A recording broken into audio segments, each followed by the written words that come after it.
Hello mga ka-treats! Ito yung pork belly na niluto ko sa air fryer. Simili-chon yung ginawa ko kaya pinahiran ko ng toyo para mas super brown ang skin nito. Ay, ang crispy, grabe! Palambutin lang ang pork belly with garlic, onions, laurel, pamienta, tanglad. Optional lang ang tanglad. Lagyan ng patis, asin. At pag lumambot na after 40 to 45 minutes, i-drain lang natin ang meat at timplahan ng kunting asin at pamienta. Optional lang din ang paglagay ng toyo. Sinubukan ko lang para mas lechon ang kulay ng balat nito. At pag natimplahan na, ilagay lang natin sa air fryer, cook about 25 to 30 minutes, then check if the skin isn't crispy yet, then adjust the temperature or the cooking time.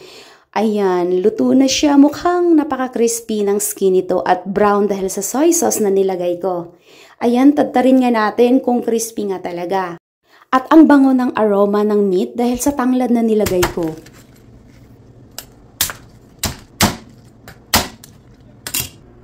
Ay grabe, nagka-crack talaga yung skin niya guys.